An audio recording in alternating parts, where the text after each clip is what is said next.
अस्सलाम वालेकुम नाज़रीन, प्रोग्राम इख्तिलाफ राय में आपको खुशामदीद कहता हूँ। मैं आपका मेज़बान अली हैदर। नाज़रीन, रेफरेंसेस की एक दौड़ चल पड़ी है। PTI हो, पाकिस्तान अवामी तहरीक हो, शेख रशीद साहब की पार्टी हो या फिर पाकिस्तान पीपल्स पार्टी हो, जिसके बारे में काफ़ी बड़े वज़नदार तरीके से जो है वो मैं समझता हूँ कि उन्होंने इस सूरत हाल में कम बैक किया है। नाज़रीन, PTI जो है वो अब हर फोरम को इस्तेमाल करती हुई नजर आ रही है। उन्होंने नेशनल असेंबली में भी रेफरेंस दायर किया, इससे पहले इलेक्शन कमीशन में भी, सुप्रीम कोर्ट जाने का इरादा रखते हैं। कल इमरान खान साहब की एक अहम प्रेस कॉन्फ्रेंस है जिसमें उन्होंने सबूतों के साथ सुप्रीम कोर्ट जाने का ऐलान कर दिया, वो भी ज़ेर बहस रहेगा। इसके साथ साथ पाकिस्तान पीपल्स पार्टी ने अपनी स्ट्रेटजी काफ़ी हद तक हमें अब तब्दील करती हुई नजर आ रही है। पहले भी हॉक्स में शुमार था एतजाज एहसन का, लेकिन अब ऐसा लगता है कि उनको भरपूर तरीके से पार्टी बैकिंग हासिल है। एक जो तासुर कायम हो रहा था कि शायद पीपल्स पार्टी पैनामा पेपर्स के ऊपर, पैनामा गेट के ऊपर हुकूमत के लिए थोड़ी सी लचक का मुजाहरा करे, अब वो तासुर आहिस्ता आहिस्ता जायल करने की कोशिश की जा रही है। इससे पहले कि मैं आगे बढ़ूं नाज़रीन, आपको अपने मौजूद मेहमानों से आपका तारुफ करवाता हूं, फिर आपको बताएंगे कि आज पूरा दिन हुआ क्या, जिसकी बुनियाद पर हम आज अपनी बहस को आगे बढ़ाएंगे। सबसे पहले पाकिस्तान तहरीक इंसाफ कराची से हमारे साथ मौजूद हैं इमरान इस्माइल साहब। बहुत शुक्रिया इमरान भाई आपका। कमर दिलशाद साहब हैं जी, साबिक सेक्रेटरी इलेक्शन कमीशन, हमारे साथ स्टूडियोज में हैं। कमर दिलशाद साहब बहुत शुक्रिया। और जाफर इकबाल साहब सीनियर रहनुमा है पाकिस्तान मुस्लिम लीग नून के, और आप पार्लिमानी कमेटी बराए दिफा के आप हेड भी कर रहे हैं इसको। इसके साथ साथ पाकिस्तान पीपल्स पार्टी से आयतुल्लाह दुरानी साहब हमारे साथ मौजूद हैं, आपका भी बहुत बहुत शुक्रिया। नाज़रीन, आज पूरा दिन हुआ क्या, क्या क्या बयानबाजियां हुई, बड़ा हैपनिंग डे रहा आज का। पहले मुलाजा कीजिए, फिर शो को आगे बढ़ाते हैं। ये मेरे पास इस वक्त जफर अली शाह केस का डिसीजन है। ये तमाम जो है ये ट्रायल कोर्ट के प्रॉपर फोरा पे जाके डिसाइड हों। ये सन 2000 का केस है, इसको 16 बरस बीत चुके हैं। तो ये पूछना चाहेंगे हम कि 16 बरस बाद क्या आपको ट्रायल कोर्ट का मालूम नहीं था रास्ता? क्या आपके पास उस वक्त इसके कोई सबूत फराहम नहीं किए गए थे? क्या जिस वक्त तारुल कादरी साहब पहले मरतबा धरना देने आए थे इस्लामाबाद और कह रहे थे हमने एहतसाब जो है अदालतों में करवाना है, क्या उस वक्त इनके पास कोई शवाहिद और सबूत नहीं थे?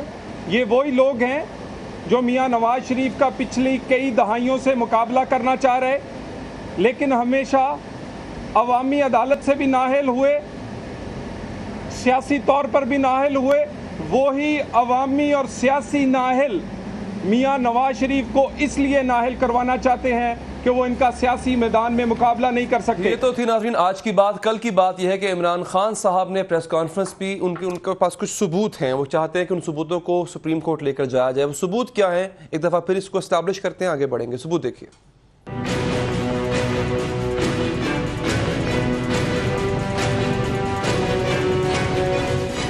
PTI चेयरमैन इमरान खान की तरफ से जमा कराई गई दस्तावेजात के मुताबिक मनी लॉन्ड्रिंग के लिए सलमान जिया के नाम से अगस्त 1992 में जाली अकाउंट खोला गया। इस मकसद के लिए पासपोर्ट सलमान जिया की बजाय काशिफ काजी का जमा कराया गया। इस जाली अकाउंट के जरिए 3 जनवरी 1993 को $1,05,000 पाकिस्तान से शेमराक कंसल्टिंग कंपनी को भेजे गए। 3 दिन बाद $1,05,000 की एक और ट्रांजैक्शन के जरिए रकम भिजवाई गई। 1 जुलाई 1993 को $1,45,000 पाकिस्तान से बैरून मुल्क ट्रांसफर किए गए। अब सवाल का सिलसिला आगे बढ़ाते हैं जी। इमरान इस्माइल साहब, 16 बरस के बाद आपको याद आया ये दोबारा सब कुछ आप पहले भी कर सकते थे। जब 2000 में ये मामला उठा था तब आप ट्रायल कोर्ट में जाते। ये कहना था जनाब दानियाल अजीज साहब का, वो कहते हैं कि ये सियासी पॉइंट स्कोरिंग है, और अब आप जो है मौके महल को देखते हुए, चीज़ों को देखते हुए कि मियाँ साहब के खिलाफ जाना है, तरक्की की राह पे हम गामजन है। Now you are trying to derail the democratic setup.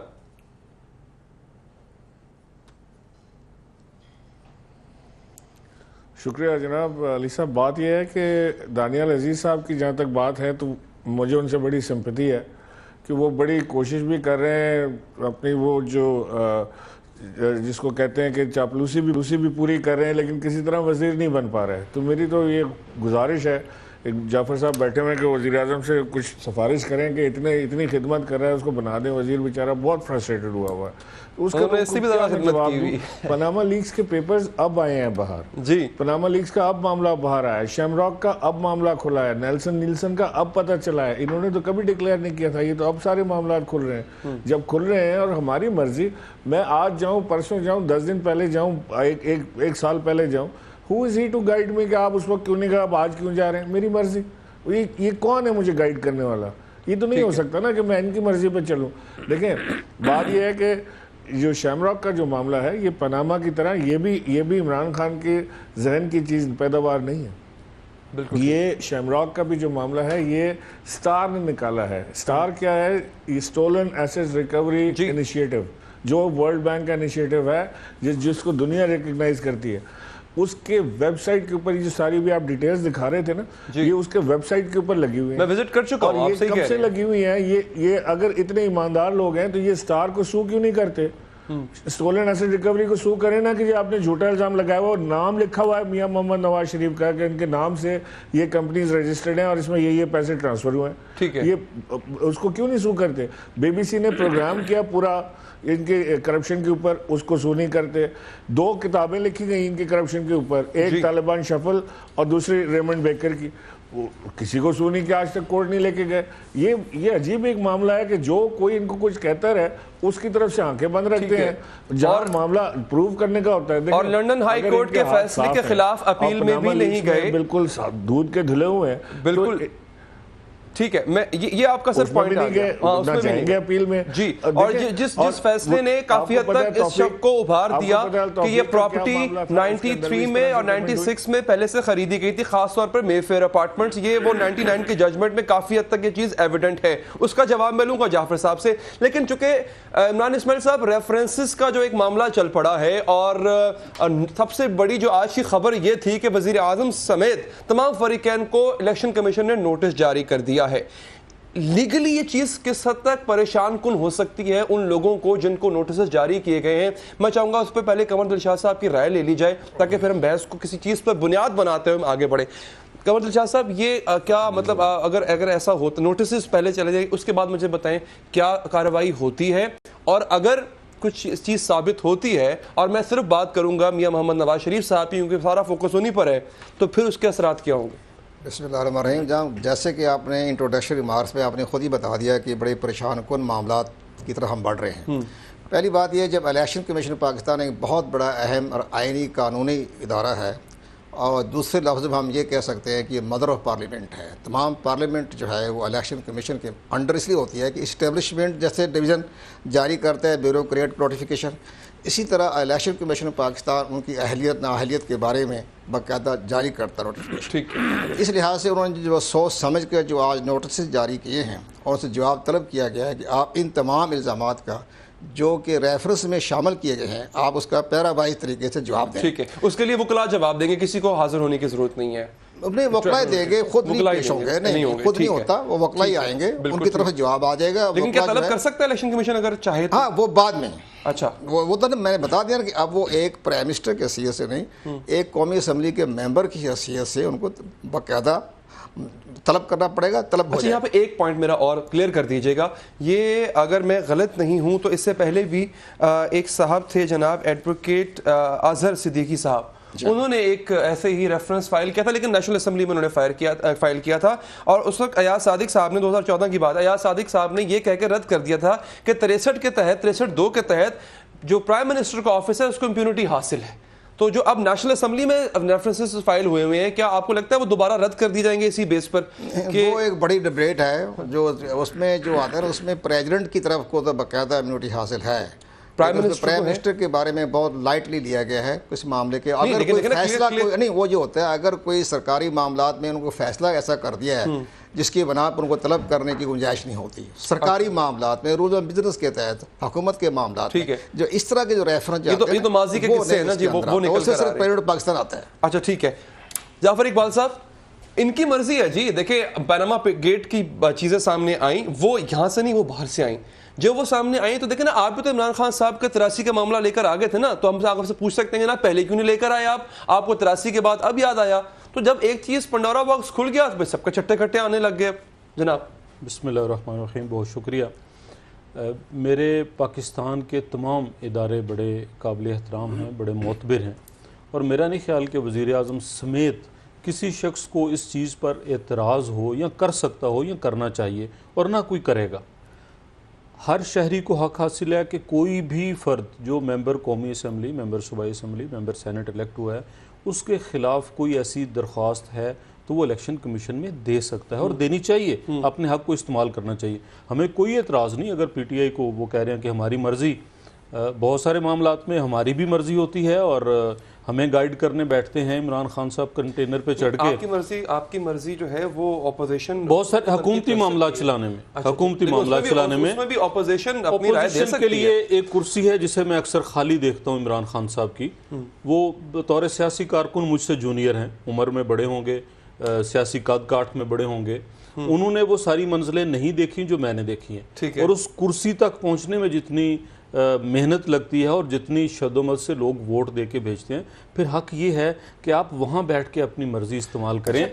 एक और वहां से जस्ट अ मिनट, वहां से आप बजाय ये कि आप गलियों और चौराहों में कोई थिएटर लगा के बैठें, just come to the national assembly. आ रहे हैं ना सर, नहीं आते ना वो जी, नेशनल असेंबली को नहीं आते, यूज कर रहे हैं, नहीं आते, वो इलेक्शन कमीशन का फोरम भी यूज कर रहे हैं, वो अदलिया का दरवाजा भी खटखटा रहे हैं। साल में अली हैदर वो तमाम ऑप्शंस एग्जॉस्ट करना चाह रहे हैं सर। बेहतरीन तरीके से करें, हम हाजिर हैं, हर मैदान में हाजिर हैं। ब्रेक ले लूं जिस तरह से हमने इंतखाबात, ज़िमनी इंतखाबात, कश्मीर इलेक्शन, हर फोरम पे भरपूर तरीके से उनकी तनकीद भी सुनी, अपना मंशूर भी पेश किया और हर जगह से जो राय हासिल हुई उसके ऊपर अमल भी किया।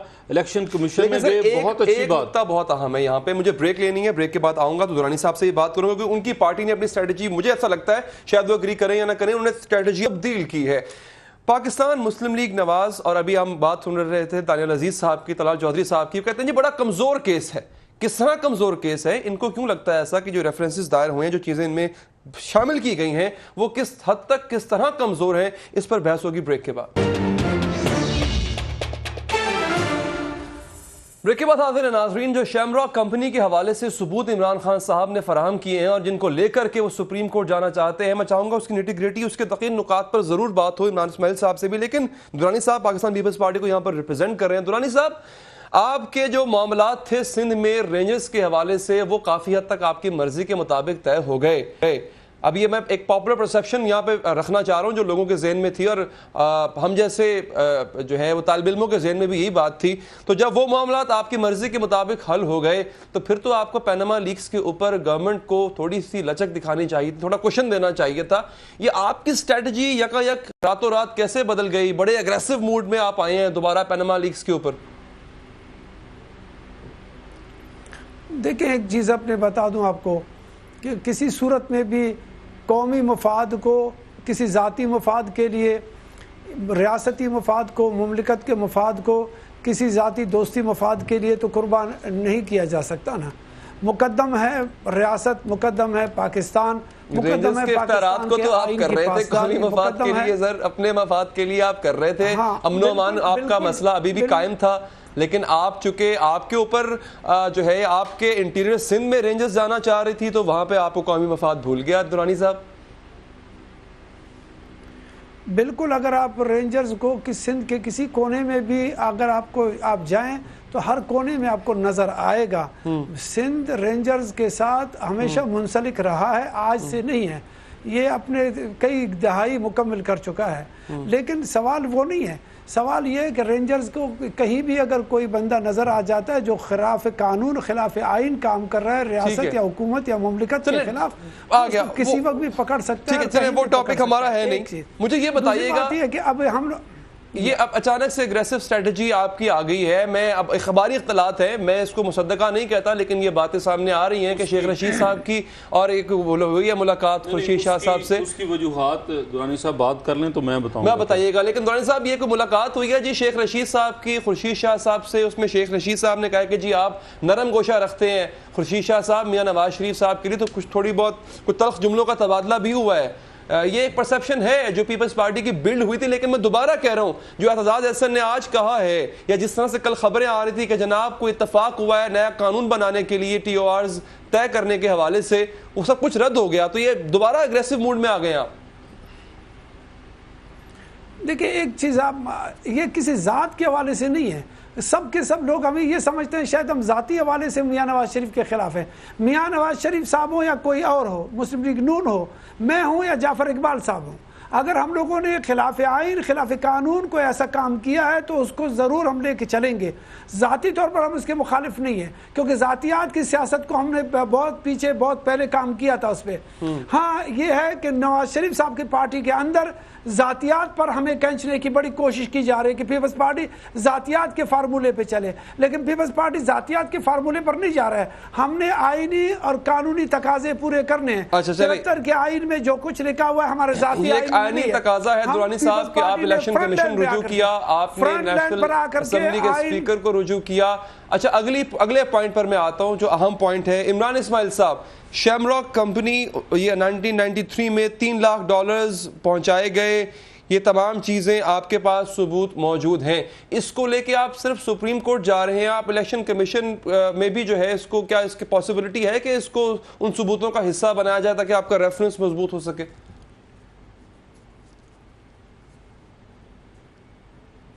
जी बिल्कुल। आपने जैसे प्रोग्राम के शुरू में आपने कहा ना कि पीटीआई सारे ऑप्शंस एक्सरसाइज करेगी, अब हम कोई ऑप्शन छोड़ेंगे नहीं। Will go to every door step which is possible, जहाँ से हमें इंसाफ मिल सके हम हर जगह जाएंगे, खटखटाएंगे दरवाज़ा और हम पूरे सारे ऑप्शंस ट्राई करेंगे।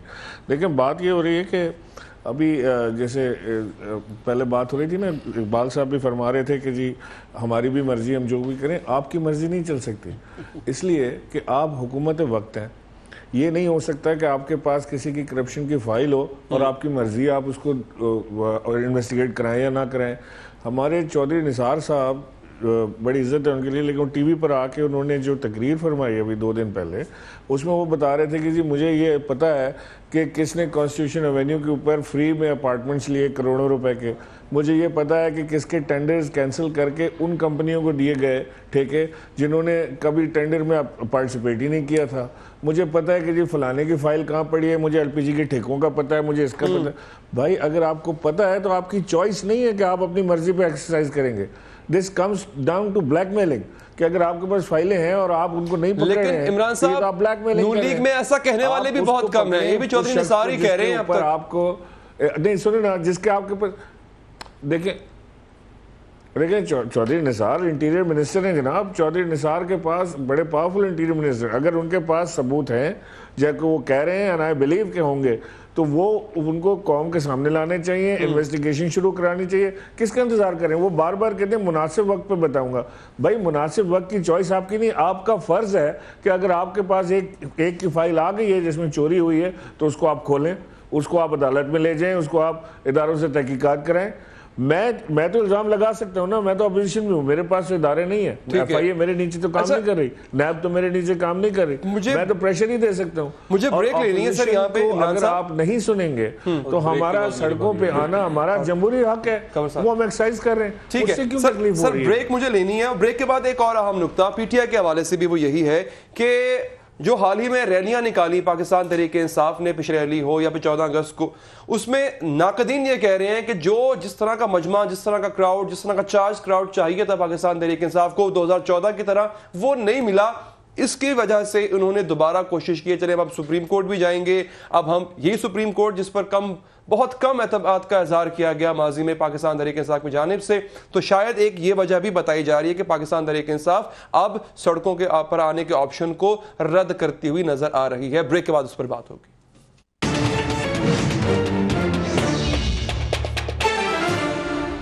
ब्रेक के बाद हाजिर है नाज़रीन, इलेक्शन कमीशन ने नोटिस जारी कर दिया है वज़ीर आज़म समेत तमाम फरीकैन को। और कवर दिलशाद साहब से मेरा जो आज का अहम मकसद है वो ये जानना, और ये बड़ा अहम सवाल है कि क्या वाकई जो अभी सबूत मौजूद हैं, जो गाहे बगाहे मीडिया पर आ रहे हैं, इमरान खान साहब लेकर आ रहे हैं, दीगर फरीकैन लेकर आ रहे हैं, क्या उनकी बिना पर वज़ीर आज़म को नाअहल करार दिया जा सकता है? ये बहुत अहम सवाल है। लेकिन उससे पहले मैं चाहूँगा एक दफ़ा सर में जो बातें इमरान इस्माइल साहब ने की हैं वो मैं सामने रखूँ जाफर साहब। जाफर साहब,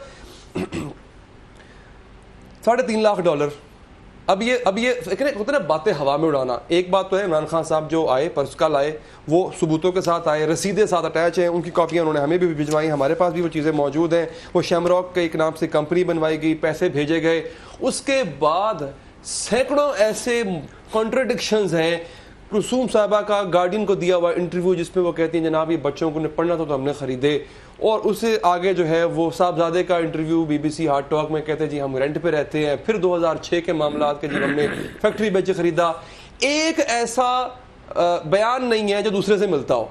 तो सर यहाँ पे मुझ जैसा आम आदमी तो समझेगा ना कि यार नहीं कोई ना कोई गड़बड़ है, ये नून लीग ने कुछ ना कुछ, या मियां साहब ने कुछ ना कुछ तो किया है ऐसा। नून लीग ने बहुत आप जवाब नहीं उसका दे पा रहे। नून लीग ने बहुत कुछ किया है और नून लीग बहुत कुछ कर रही है, और जो कुछ नून लीग ने किया है और कर रही है वो इन सब से मिल के भी नहीं हो सकता। पिछली 2 हुकूमतें 10 साल में वो कुछ नहीं कर सकी जो हमने 3 साल में किया। ये तो आगे इस बात का जवाब ये किया था, उसका क्या जवाब है? ये इसका मैं जवाब देता हूं। उसका क्या जवाब है? इमरान खान साहब जिस कैफियत से गुजर रहे हैं मैं उनके लिए दुआ कर सकता हूं, उनकी पार्टी के लिए बतौर सियासी वर्कर दुआ कर सकता हूं, क्योंकि बतौर सियासी वर्कर और बतौर तालिब इल्म सियासियात के एक अच्छी सियासी पार्टी आपके मद्दे मुकाबिल होना बहुत ज़रूरी है। तो मैं दुआ करता हूं कि पीटीआई इमरान खान साहब को, पीटीआई एक अच्छी, मुझे 2 लफ्ज़ अली साहब मुझे 2 लफ्ज़ कहने देना। आप 3 आदमी है, मैं अकेला हूँ जवाब देने के लिए। जी हुकूमत हूँ तो हुकूमत का जवाब सुने ना। इमरान खान साहब और शाह महमूद कुरैशी साहब ने लदे हुए ऊँटों की बात की सुप्रीम कोर्ट में ले जाने के लिए इलेक्शन की धांधली के ऊपर। वेलकम हुआ, कमीशन बना, बैठे, बातें सुनी गई, मैं रेगुलर हाजिरी भरता रहा वहाँ पे, और अब भी जब ये केसेस लगेंगे इंशाल्लाह बतौर पॉलिटिकल वर्कर रेगुलर हाजिरी भरूंगा। वहाँ पे कानून और कायदे के मुताबिक कोई चीज़ पेश ना कर सके। ये फोरम जो हमारे डिबेट्स के हैं ये पॉलिसीज़ के ऊपर ज़रूर होनी चाहिए। ये चीज़ें यहाँ पर ना साबित की जा सकती हैं ना झुटलाई जा सकती हैं। इन बातों के लिए जिस फोरम पर वो जाएंगे, मैं बतौर नुमाइंदा मुस्लिम लीग नून और नुमाइंदा वज़ीर-ए-आज़म पाकिस्तान ये बिल्कुल इकरार करता हूँ और कहता हूँ कि हम जाएंगे, हम अपनी सफाई देंगे और हम साबित करेंगे। वो ना, मैं अफसोस की बात यह है यहाँ तो 14 कत्ल भी साबित नहीं हो सके। मैं एक और नुक्ते पे आना चाहता हूँ। आप मुझे जरा ये दो तीन चीज़ों का पहले इमरान इस्माइल साहब की और दुरानी साहब की बातों का जवाब देके फिर अगले सवाल पे चलेंगे। बात कीजिए, जी करते हैं, बिल्कुल करते हैं।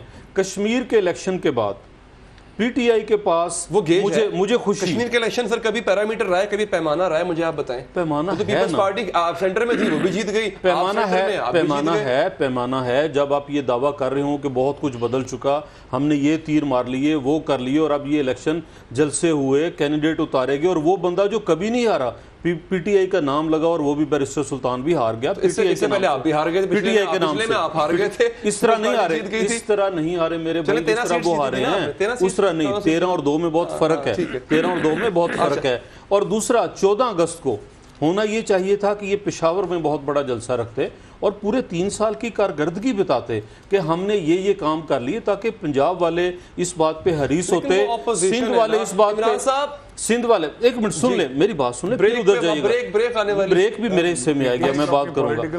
ये चाहिए था कि वहां बताते ताकि पंजाब वाले, सिंध वाले, बलोचिस्तान वाले ये देखते कि बहुत अच्छी कारकर्दगी है पीटीआई की, हमें आइंदा उनके साथ चलना है। बिल्कुल ठीक, बिल्कुल। इमरान इस्माइल साहब इसका आंसर दीजिए। मेरे पास जो चीज मैं पूछना चाह रहा था एशिया अमराव के हवाले से वो बीच में रहेगी, लेकिन इस पे आऊंगा जरूर मैं। जी इमरान साहब। देखिए बात ये है कि आप जब भी ये करप्शन की बात करेंगे ना, इनकी चीज़ें निकाल के आप बाहर रखेंगे, ये इसी तरफ जाएंगे कि पीटीआई को ये चाहिए था कि वो जलसा कर लेते, इमरान खान को चाहिए था कि वो ये कर लेते, पार्टी को ये नहीं करना चाहिए, मैं ये चाहता हूँ कि ये करें। ये सब घुमाने वाली बात है। सीधे मुद्दे पर आए, यहाँ बात करें। एक बहुत बड़ा चोरी का इल्ज़ाम आपके ऊपर लगा है, आपके मुतज़ादिद बयान इसके मौजूद है, मनी ट्रेल मौजूद नहीं है। जिस वक्त मियाँ साहब 5,000 रुपये टैक्स दे रहे थे, उस वक्त उनके नौमौलूद बच्चे लंदन में अरबों रुपए की जायदादें बनाने में मसरूफ थे, 650 करोड़ रुपए के घर में रहते हैं, वो आज तक उसका हिसाब नहीं दे सकते। सिंपल सा बता दें कि आप अपने आप को सामने, आप अपने आप को इन्वेस्टिगेशन के सामने पेश करने से क्यों घबरा रहे हैं?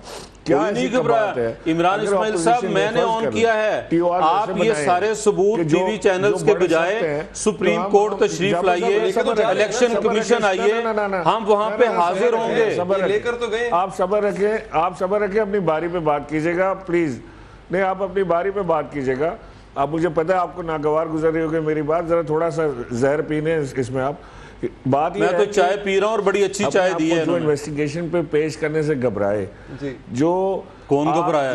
जो आपके ऊपर किताबें लिखी गई माशाल्लाह आपकी करप्शन के ऊपर, बीबीसी की डॉक्यूमेंट्री बनी, उसको कोर्ट में ना ले जाए, जो ये ना बता सके कि जिस वक्त वो खुद वजीफे पर थे मियाँ साहब, उनके बच्चे अरबों की जायदाद कैसे बना रहे थे, और कौन सा जादू टोना है कि वो छू मंतर करते हैं और हर चीज़ जिसको छूते हैं वो सोना बन जाती है, वो क्या होता है ऐसा, तो वो हमें बता दें। हम तो ये चाहते हैं कि अदालत में जाएं, अगर इनके हाथ साफ, ब्रेक के बाद बता सकते हैं? नहीं, अभी बताता हूं, नगद कल का नगद बताता हूं, हमारी भी मजबूरी है, नगद बताता हूं, नगद बताता हूं।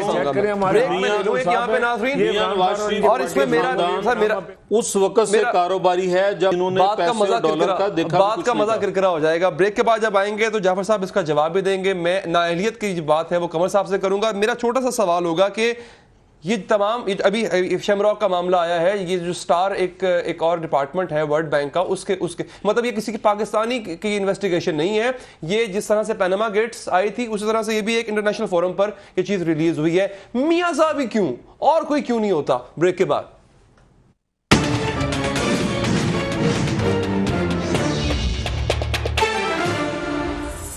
हाजिर है नाज़रीन। सबसे बड़ा सवाल कि सदाकत और अमानत को देखते हुए आर्टिकल 62-63 पर क्या मियां साहब की अहलियत का फैसला हो सकेगा और क्या वाकई ही उनको नाअहल करार दिया जा सकता है इन दरख्वास्तों के मुताबिक? कमर साहब, ये आपने सामने से गुजरी होंगी तमाम चीज़ें, इनमें इतनी जान है? PMNN वाले कहते हैं नहीं, नॉट पॉसिबल।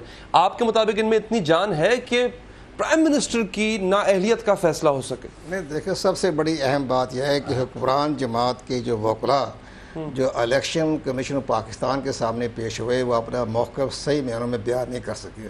वो अपने उसको ज़ाहिर है कि कमीशन को अपने तमाम हक़ायक़ के मुताबिक उसका अपने मौक़िफ़ को सही बयान नहीं किया उन्होंने।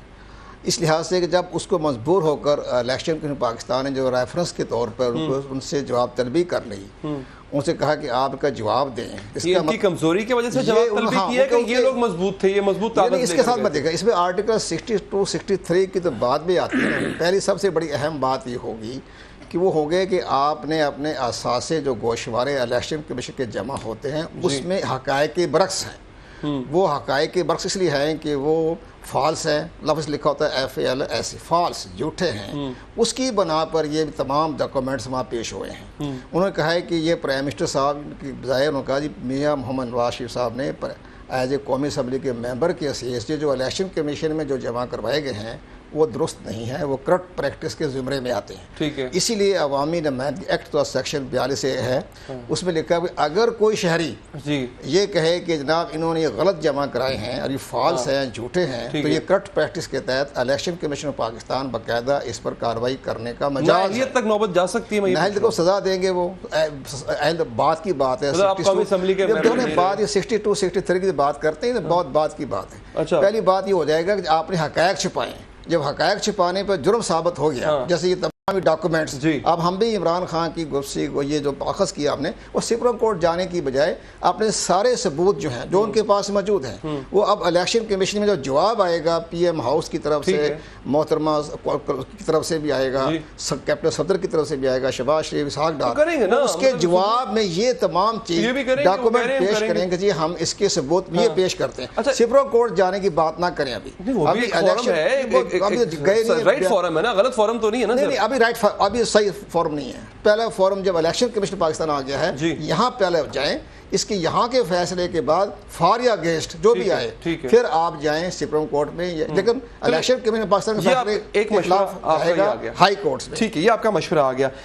मैं गौरव साहब आपकी तरफ आता हूँ, लेकिन एक चूंकि हुकूमत से मैं चाहूँगा उसका सवाल ले लूँ और फिर मैं जाऊँगा इमरान साहब की तरफ। थोड़ी सर जावर साहब सुबकी होती है। अब देखें ना, लफ्ज़ क्या है, स्टोलन एसेट रिकवरी इनिशिएटिव, चुराए हुए असासों की रिकवरी का एक आगाज़। इसके अंदर मेरे प्राइम मिनिस्टर का, मेरे मुल्क के प्राइम मिनिस्टर का नाम आ रहा है। मेरा सवाल ब्रेक पर जाने से पहले भी ये था कि ये भी कोई लोकल चीज़ नहीं है, ये भी वर्ल्ड बैंक का एक फोरम है जहां पर नाम आता है मेरे प्राइम मिनिस्टर का। अब मेरा सीना जो है ना वो फख्र से चौड़ा हो जाता है। पैनामा पेपर्स भी एक इंटरनेशनल फोरम था, मेरा सीना चौड़ा हो जाता है, मेरे प्राइम मिनिस्टर की तस्वीर लगी हुई है। मतलब सवाल मतलब मेरे पास सवाल ही नहीं है, मैं क्या करूं? मैं ये देखता हूं क्या डिफेंस करूं इसका? बहुत बड़ा सवाल है, हर बात का डिफेंस मौजूद है। देखें, बात करने वाले बात करते हैं की बात उन्होंने, और इस पनामा पेपर्स में भी मैंने उस वक्त भी सवाल किया था और एक टीवी चैनल पे बैठे हुए बात हो रही थी।